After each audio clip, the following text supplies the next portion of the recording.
Current affairs linkage with UPSC syllabus में आप सभी का स्वागत है। तो आपकी कृष्ण जन्माष्टमी कैसी रही? आप सबने तो बहुत मज़े किए होंगे। चलो अब हम उस माइंड से हटके अब हमारे यूपीएससी के एक नए टॉपिक के साथ में कुछ फेस्टिवल मनाते हैं। तो अभी तक हम जो टॉपिक देखते आ रहे थे, आज जो हम टॉपिक डिस्कस करने वाले हैं वो करंट इवेंट का हिस्सा है, लेकिन वो इतना इम्पोर्टेंट टॉपिक है कि हम उसको होलिस्टिक वे में देखने की कोशिश करेंगे। अब यहाँ पे आप थोड़े रुकिए, अपना जो मैप है वो लेके आओ और जो सिलेबस है अपना वो भी लेके आओ, ताकि आप जो आज टॉपिक डिस्कस होने वाला है उसको अच्छे से समझ सको। तो इसको पॉज करो और जाके लेके आ जाओ। फिर हम टॉपिक के बारे में डिस्कस करते हैं। अब आज जो करंट इवेंट है वो आसियान और पूर्वी एशिया शिखर सम्मेलन के ऊपर डिस्कस होने वाला है। देखो, जब हम इंडिया के पर्सपेक्टिव में इसकी बात करते हैं तो ये जो टॉपिक है वो भारत के हितों को प्रभावित करता है। और जब भारत के हितों की बात आती है तो हमने इतनी बार देखा है कि जो पेपर 2 का जो टॉपिक है अंतर्राष्ट्रीय संस्थान, वहाँ पे और उसके साथ एक और लाइन मेंशन है कि अंतर्राष्ट्रीय संस्थान और भारत के हित। तो ये टॉपिक जो है वो वहाँ पे लिंक होगा। अब हम इसके पूरा एक पोस्टमार्टम करते हैं और समझते हैं कि कैसे ये टॉपिक हमारे यूपीएससी में और हमारे कॉन्सेप्ट को क्लियर करता है। आप सबको पता है कि अभी शिखर सम्मेलन होने वाला है। अभी प्रधानमंत्री जी वहाँ गए हुए हैं। अब वहाँ से रुझान आने लग गए हैं कि क्या क्या स्टेटमेंट वो दे रहे हैं, उनका की क्या वैल्यू है। लेकिन इस सबसे पहले हमको बेसिक तो पता होना चाहिए ना।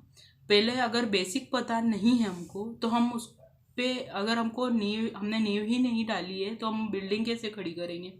तो पहले हम टॉपिक का बेस तैयार करते हैं। सबसे पहले हम देखते हैं कि आखिर पूर्वी एशिया है तो पूर्वी एशिया है क्या। हम बार बार बोलते रहते हैं पूर्वी एशिया। तो पूर्वी एशिया में क्या कौन कौन से देश हैं, किन को पूर्वी एशिया बोला जाएगा। तो इस पूर्वी एशिया में जो देश आते हैं वो हैं चाइना, बांग्लादेश। अब जो मतलब आप ये देखिए कि जो इंडिया है उससे जो ईस्ट के जो कंट्रीज़ है, ईस्ट एशिया की जो कंट्रीज़ है वो लगभग इसमें सारी कवर हो जाती है। फिर ये जो एक एज संगठन है इसमें 2 कंट्री ऐसी है जो एशिया के बाहर है, जैसे अमेरिका और रूस। 2 ऐसी कंट्री है जो कि इस ईस्ट एशिया से बिलोंग नहीं करती है, लेकिन वो इस ईस्ट एशिया सम्मेलन या इस ईस्ट एशिया के का पार्ट है। अब जब हम देखते हैं तो इसमें जो कंट्रीज आती है, आपको यहाँ पे मैंने मैप भी मेंशन किया है और आप सुन भी लीजिए कि कौन कौन सी कंट्री आती है। फिर आपके मैप को खोल के रखिए और वहाँ पे मिलाते जाइए कि देखते जाओ कि कहाँ कहाँ पे कौन कौन सी कंट्रीज़ का हम नाम ले रहे हैं और कितना बड़ा एरिया जो है वो पूर्वी एशिया के अंतर्गत आता है। चलो इस खेल को शुरू करते हैं। अब देशों के नाम सुनिए आप। ब्रुनेई, मैप में आपको देखते जाना है, ढूंढते जाना है, नहीं मिलता है तो पॉज करना है, ढूंढने की कोशिश करना है। इससे एक प्रैक्टिस भी हो जाएगी और आपको पता भी चलेगा कि कितना बड़ा एरिया इसमें कवर है।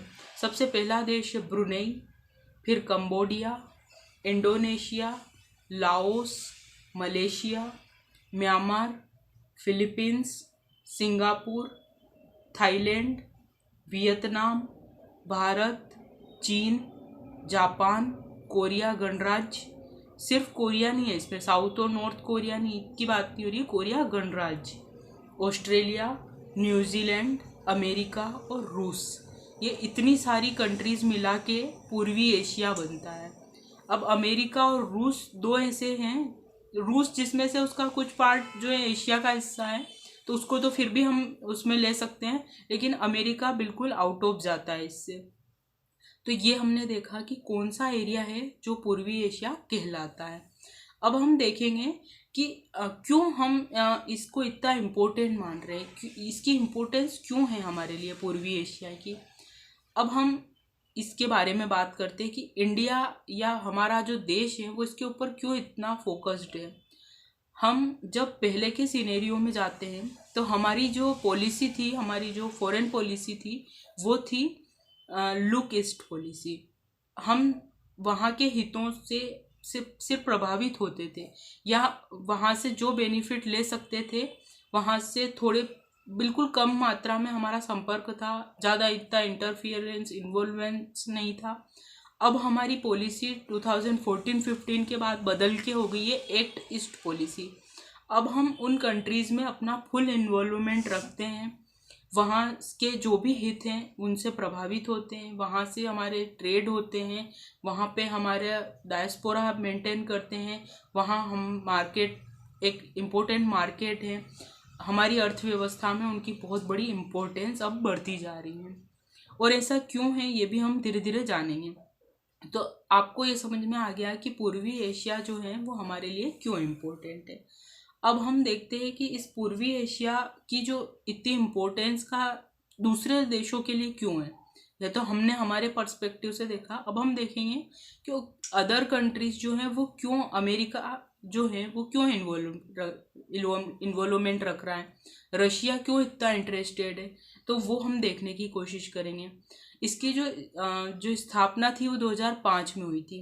उसके बाद हम देखते हैं कि जो वर्ल्ड लेवल पे है उसका 54% के लगभग जो पॉपुलेशन है उसका ये प्रतिनिधित्व करता है।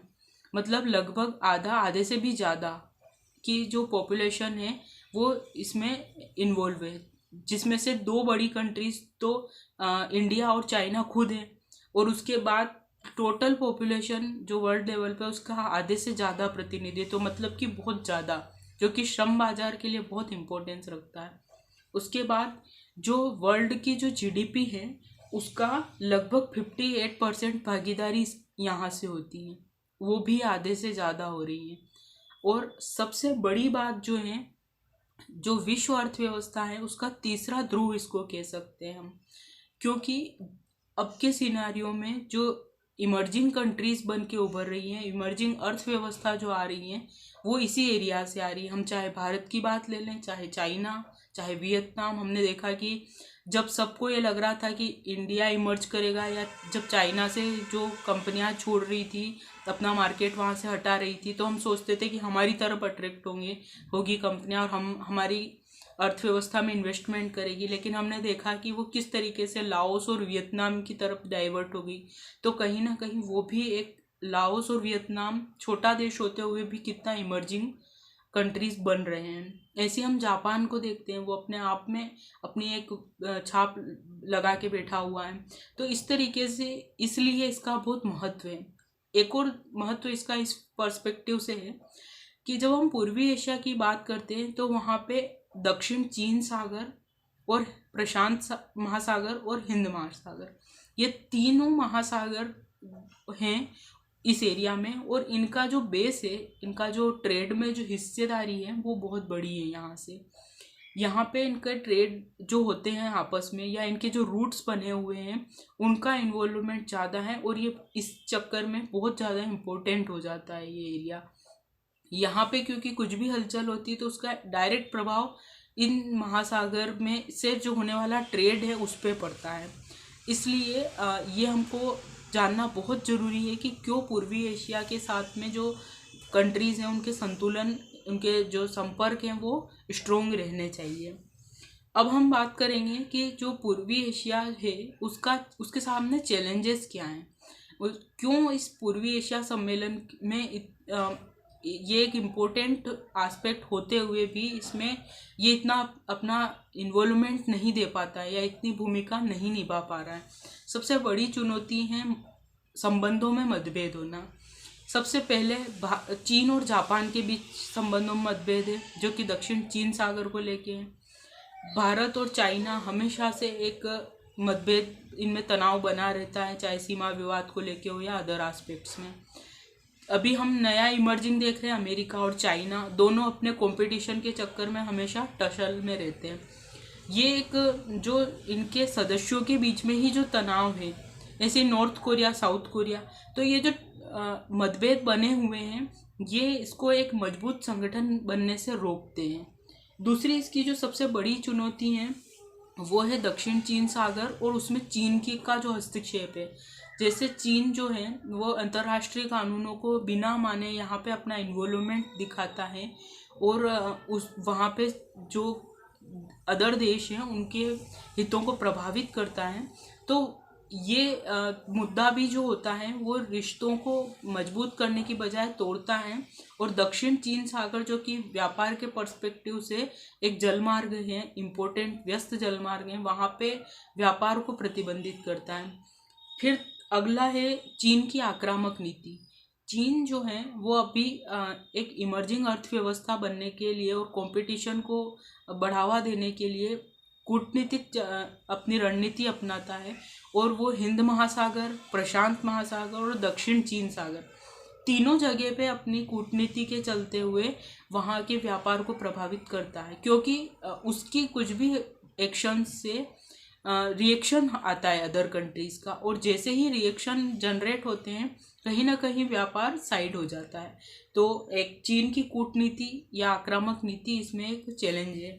नेक्स्ट है जो हम हिंद महासागर का जो एरिया देखते हैं और वहाँ पे जो चीन कृत्रिम द्वीप बना रहा है और वहाँ जो पर्ल की जो नीति, मोतियों की माला की जो नीति थी उसकी, या अभी भी जो उसको परस्यू कर रहा है वो, तो उससे क्या होता है कि बैलेंस ऑफ पावर डिस्टर्ब होता है। और जब बैलेंस और पावर डिस्टर्ब होगा तो एक डर का माहौल क्रिएट होता है और फिर सब एक दूसरे में प्रतिस्पर्धा में लग जाते हैं। तो ये भी एक चैलेंज इसका है। नेक्स्ट हम देखेंगे कि जो इसका महत्व है, हमने कुछ चीज़ें देख ली है, फिर भी हम इसमें देखते हैं कि इसकी इम्पोर्टेंस कहाँ कहाँ है। तो सबसे पहले इसकी इम्पोर्टेंस है कि ये सबसे बड़ी बात है कि ये एशिया सेंट्रिक है। अमेरिका और रूस को छोड़ दें तो पूरा ओवरऑल तरीके से ये एशिया सेंट्रिक है। उसकी वजह से एशिया के जो मुद्दे होते हैं ये उनको अच्छे तरीके से सोल्व कर पाता है। उनको इसी पर्सपेक्टिव को वो अलग अलग प्लेटफॉर्म पे जो वर्ल्ड लेवल पे उनको उठा पाता है। या रिश्ते अगर मजबूत होते हैं तो सब कंट्रीज एक साथ आके वर्ल्ड लेवल पे एक दूसरे का साथ दे पाती है। और एशिया सेंट्रिक होने से जो जैसे कि हम यूएनओ में सुधार की बात करें, डब्ल्यूटीओ, तो अब जहाँ पे एशिया का प्रतिनिधित्व नहीं है वहाँ पे ये अपनी बातों को रख पाते हैं। दूसरा है जनसांख्यिकी लाभांश। जैसे हमने देखा चीन और भारत बहुत ज़्यादा पॉपुलेशन है, तो जैसे अमेरिका वगैरह में श्रम की ज़रूरत है तो वहाँ पे हमारा कौशलपूर्ण जो श्रम में हम वहाँ सप्लाई कर सकते हैं। हमारा बाज़ार एक बहुत बड़ी इम्पोर्टेंस रखता है, तो अमेरिका और वहाँ की कंपनियाँ बाज़ार के लिए यहाँ पे आती है। जैसे चीन हुआ वो भी आएगी, और जो छोटे छोटे इमर्जिंग देश हैं वहाँ पे भी अदर जो कंट्रीज़ हैं वो इन्वेस्टमेंट करते हैं। नेक्स्ट है हिंद प्रशांत महासागर, जो कि विश्व व्यापार में बड़ी, ये तो हमने देख ही लिया कि किस तरीके से ये इम्पोर्टेंस रखता है। और अब हम देखेंगे कि हमारे पर्सपेक्टिव से क्या इम्पोर्टेंस है। तो सबसे बड़ी जो हमारी जो पॉलिसी है, foreign policy, act east policy, इसको एक बहुत बड़ा आधार प्रदान करता है, क्योंकि इसके जो कंट्रीज़ हैं वो सारे पूर्वी एशियाई कंट्री, और हमारी एक्ट ईस्ट पॉलिसी जो है इधर ही झुकी हुई है, तो रिश्तों को मजबूत करती है। दूसरा है चीन को संतुलित करने में सहायक होगा, क्योंकि यहाँ दूसरे देशों के साथ में अगर हमारे रिश्ते मजबूत हुए तो चीन कुछ भी करता है तो वहाँ पे वो हमारी मदद करेंगे इनडायरेक्टली, और चीन की शक्ति को संतुलित करेंगे।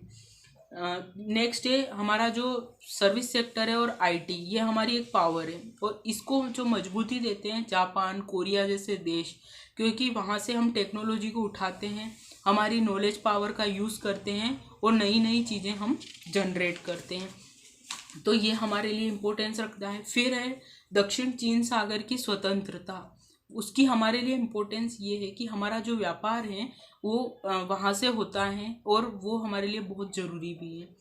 फिर नेक्स्ट है जैसे कि अभी एक कुछ योजनाएं चल रही है, भारत म्यांमार थाईलैंड परियोजना, उसमें वो ये त्रिपक्षीय संपर्क परियोजना है। अब यही कंट्रीज जो हैं वो पूर्वी एशिया का भी हिस्सा है, तो संबंधों को मजबूती मिलती है। इससे ऑटोमेटिकली जो अन्य परियोजनाएं होती है उनको भी मजबूती मिलती है। फिर रक्षा आपूर्ति, हम देखते हैं जापान हमको टेक्नोलॉजी सप्लाई करता है, कोरिया से टेक्नोलॉजी आती है, चाइना से हमारा इतना बड़ा ट्रेड चलता है, अमेरिका, रशिया, सबसे हम ट्रेडिंग करते हैं। ऊर्जा ज़रूरत की चीज़ें जापान से तो हमने बहुत कुछ चीज़ें ली हुई है। अमेरिका बहुत बड़ी सप्लाई करता है हमको। तो इस तरीके से रक्षा आपूर्ति में हो, चाहे ऊर्जा उत्पादन को लेके हो, रक्षा क्षेत्र में रूस जैसे हमको S-400 देता है, या बहुत सारी ऐसी टेक्नोलॉजीज प्रोवाइड कराता है, या परमाणु संयंत्रों को लेके बात होती है तो वहाँ पे हम इन देशों पे डिपेंडेंट है। तो ये था भारत के लिए इसका इम्पोर्टेंस। तो अब हमने इसका एक बेसिक स्ट्रक्चर खींच लिया कि अब आपके मन में भी ये क्लियर हो गया होगा कि इसकी क्यों इम्पोर्टेंस है, ये क्या है। तो इतना कुछ लेक्चर सुनने के बाद में आपके मन में एक पूर्वी एशिया को लेके अच्छे से इमेज बन गई होगी। इस इमेज को बना के रखना है, डिलीट नहीं करना है माइंड से कि बस हो गया और हमने डिलीट कर दिया है इसको आपको और ज़्यादा परस्यू करना है, आगे लेके जाना है। वो कैसे होगा, तो मैप में आप सबसे पहले इसके कंट्रीज़ को देखो, इसके महत्व को बार बार देखो, क्या इम्पोर्टेंस रखता है। फिर इस पे आप जो चीज़ें चल रही है, जैसे कि अभी प्रधानमंत्री जी का सबसे बड़ा फोकस हिंद प्रशांत क्षेत्र है। उनने अभी यहाँ पे डायरेक्ट चीन सागर और हिंद प्रशांत क्षेत्र को लेके बात कही है कि यहाँ पे जो भी एक्टिविटीज़ होती है या चाइना जो भी आक्रामक नीति अपनाता है वो इंटरनेशनल कानूनों के दायरे में आए और सभी के हितों को ध्यान में रखते हुए उस पर एक्शन लिए जाएं, चाहे उनके हित डायरेक्टली इफेक्टेड होते हो या इनडायरेक्टली। तो जो हमारा ये जो पूर्वी एशिया शिखर सम्मेलन है, इससे अभी यही बात निकल के आई है। हमने ये टॉपिक इसलिए डिस्कस किया है ताकि ये बहुत एक इम्पोर्टेंट हमारा संगठन है, आसियान हो चाहे ये, क्योंकि हमको डायरेक्ट इफेक्ट करते हैं और जो भी हमको डायरेक्ट इफेक्ट करते हैं वो कहीं ना कहीं हमारी एग्ज़ाम में इम्पोर्टेंस रखते हैं। तो अब आज के सेशन को हम यहीं पे ख़त्म करेंगे। आज के लिए बहुत हो गया, आप लोग भी आपके लिए भी आज नॉलेज का बम्बार्डमेंट हो गया है। इस नॉलेज को सहेज के आगे के एडिटोरियल पढ़ने हैं। हाँ, एक और था कि एक वैश्विक परिवर्तन का सूत्रधार बनता भारत, ये एक एडिटोरियल आया है, इसको आपको पढ़ना है। ये आपके नॉलेज को इन्हेंस करेगा और आपके कॉन्सेप्ट को क्लियर करेगा। अब यहीं पे इसको स्टॉप करते हैं, इसको रिवाइज करना, फिर कल मिलेंगे नए सेशन के साथ में, ऐसे ही कॉन्सेप्ट क्लियर करेंगे। और तब तक मौज नहीं करनी है, पढ़ना है, इसको अच्छे से क्लियर करके रखना है। ठीक है, कल मिलते हैं। Thank you.